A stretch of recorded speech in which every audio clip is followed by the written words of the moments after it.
Hello বন্ধুরা, good morning সবাইকে। কেমন আছো তোমরা সবাই? আজকে রান্না করব ডিমের একটা রেসিপি। তো প্রথমে ডিমগুলো আমি একটু ভেঙে নিলাম, আর এই যে একটু লবণ দিয়ে দিচ্ছি, আর দিচ্ছি এর মধ্যে একটু গরম মশলা আর পাকা লঙ্কা একসঙ্গে বেটে নিয়েছিলাম, সেটা দিয়ে ভালো করে ডিমটা আমি গুলে নেব। তারপর একটা স্টিলের গ্লাসে আমি এই ডিমটা ঢেলে নিচ্ছি। কড়াইতে একটু জল বসিয়ে ডিমটা দিয়ে ঢাকা দিয়ে দিলাম। আর এখানে দেখো সিদ্ধ করা আলু আর সমস্ত রকমের মশলা রেখে দিয়েছি। এই যে ডিমটা আমার সিদ্ধ করা হয়ে গেছে।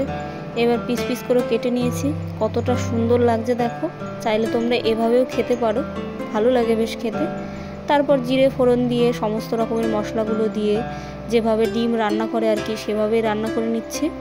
একটু লবণ, একটু হলুদ দিয়ে তারপর কেটে রাখা টমেটোগুলো এর মধ্যে দিয়ে দিলাম, আর জিরের গুঁড়ো দিয়ে দিলাম এর মধ্যে। তারপর মশলাটা একটু কষানো হয়ে গেলে ভাজা আলুগুলো ছেড়ে দিলাম। আজকে কাঁচা লঙ্কা দিয়ে রান্না করছি, যেহেতু শুকনো লঙ্কা নেই, আর শুকনো লঙ্কাটা একটু কম কমই খাওয়া ভালো। যাই হোক, জল ঢেলে দিলাম। আর এই যে পিস পিস করে রাখা ডিমগুলোও ছেড়ে দিচ্ছি এর মধ্যে। কিছুক্ষণ একটু ফুটিয়ে নেব। চাইলে তোমরা এই ডিমটা কষা করেও রান্না করতে পারো, শুকনো শুকনো করে। যাই হোক, আমি একটু ঝোলঝোলি খেতে পছন্দ করি। আর এই যে একটা আস্ত ডিম আমি রেখেছি, কারণ আমার মেয়ের খুব খাওয়া নিয়ে বায়না, ও এটা সেটা খেতে চায় না, তো তার জন্য ওর জন্য একটা গোটা ডিম রান্না করেছি। তো রেসিপি কেমন লাগলো সকলে জানিও। ভালো থেকো সবাই, সুস্থ থেকো, টাটা।